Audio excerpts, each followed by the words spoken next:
This year Canada is giving away 50,000 less study permits for people, but it might not be as bad as it sounds. Allow me to explain.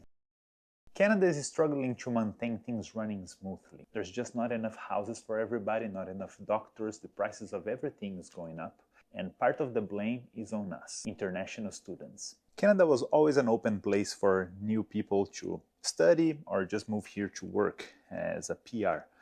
But things are changing now. Canada ended up overestimating how much they could handle. They were accepting too many student visa applications, also PR applications, to the point where they were not able to maintain things running. Now everybody's mad with the current government because we are too many in the country, too many immigrants, prices are going up, and all of that. So they took action.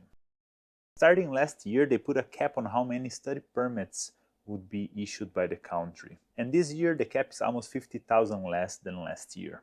Also, PR applications are going down. 500,000 to 395, then 380 to 365 in 2027. By doing this, they will ensure that the population is still growing to a healthy amount. After all, Canadians don't make a lot of babies, and the country needs a younger population that's able to pay taxes and work. Canada is a country that is becoming old fast, and we need young people, so don't expect Canada to close its borders anytime soon. So what has changed for you, future international student? Schools now have a limited number of letters of acceptance that they can give. But what is a letter of acceptance? In order for you to join a school, you need a letter from the school you're applying to. This letter is basically a message from the school to the government saying that you have actually applied to study with them and you've been approved. Before, the school could just give a letter for everybody that asked to apply with them. But now with this new policy, they have to really consider who they give this letter of acceptance for. So some flight schools can invite more students than others.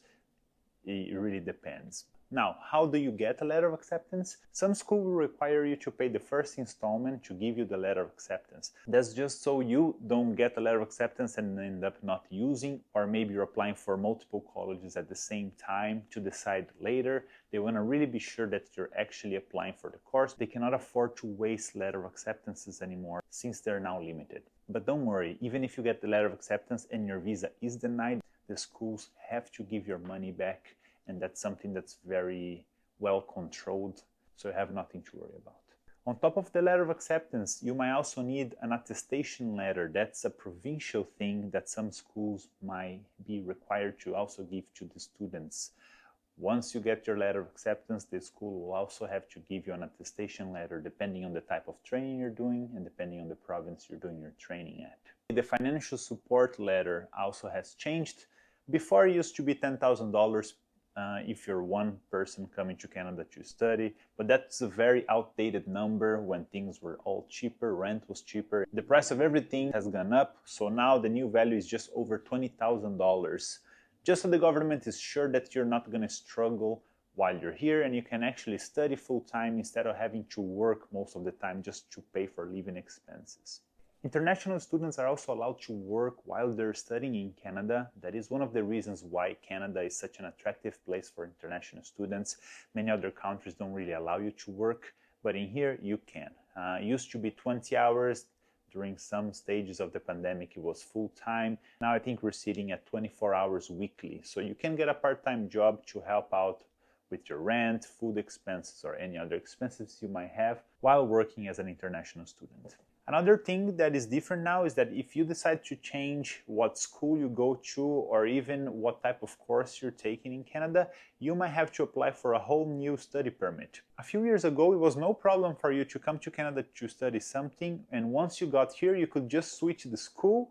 Under the same permit, you could just notify the Immigration Canada that you are changing to a new school, and that would be okay. But the problem with that is that too many people were coming here saying they were going to study something just to get a nice visa to then change for a cheaper or different training or schooling or anything, just so they could get to Canada.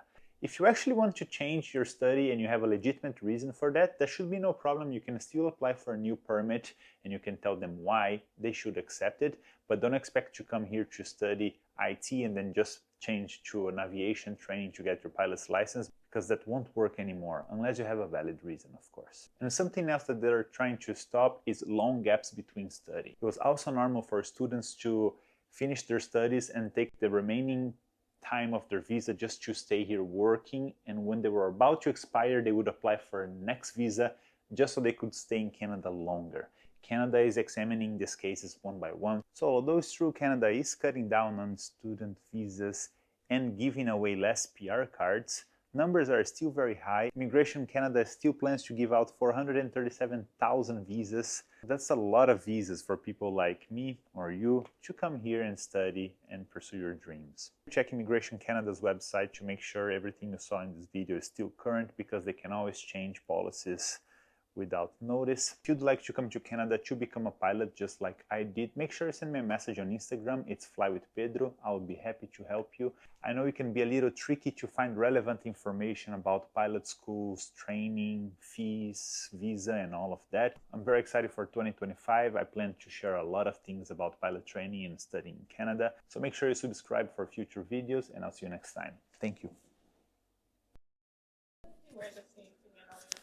Should I change? Have you worn this before? Probably. Most likely.